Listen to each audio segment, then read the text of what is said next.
ایسی کوئی انوکھی زندگی کی ترتیب چلی اور ایسا کوئی نظام چلا کہ اس بندے سے نقد و نقد ملاقات ہو گئی اور جو ہم چاہتے تھے وہ ہو گئے۔ ایک صاحب کہنے لگے میں جا رہا تھا اور میں نے اینک نہیں پہنی ہوئی تھی، بائک پہ جا رہا تھا۔ شام کا وقت مچھروں کا وقت ہوتا ہے، شام ہمیشہ مچھر نکلتے ہیں، کیونکہ اللہ کا نظام چلنا ہے کہ اللہ نے مختلف جانوروں کو غذا دینی ہے۔ شام کے وقت چمگادر بھی نکلتے ہیں، وہ اللہ کا ایک نظام چلنا ہے۔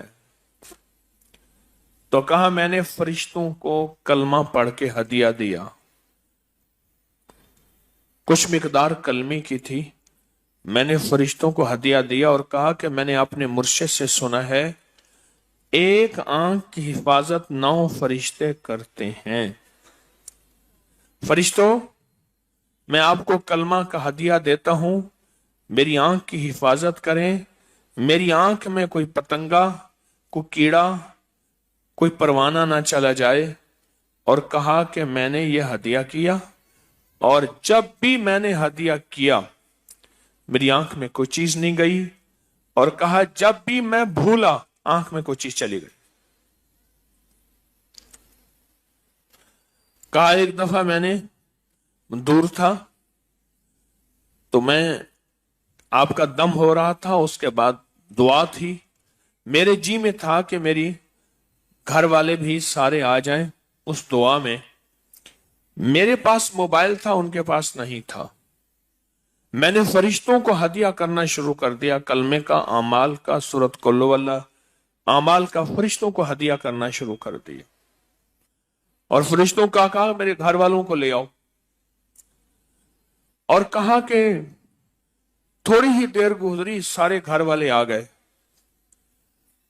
تو میں نے کہا کیسے ہے؟ کہا ہمارے دل میں ایسے آیا کہ آپ کے پاس چلے جائیں۔ فرشتوں کو ہدیہ کیا۔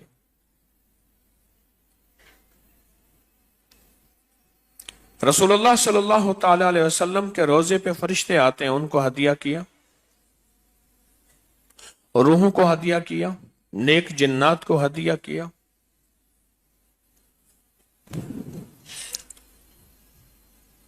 کام بن گئے۔ زندہ انسان کو ہدیہ کیا۔ ایک بابا اکرم ہے، نیک آدمی ہے، بھاولپور رہتے ہیں۔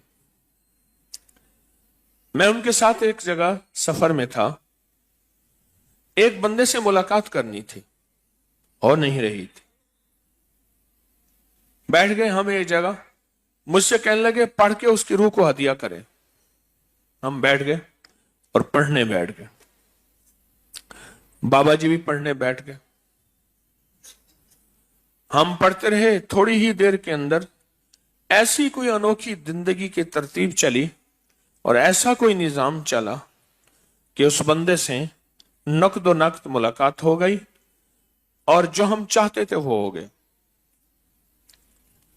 جو ہم چاہتے تھے وہ ہو گئے۔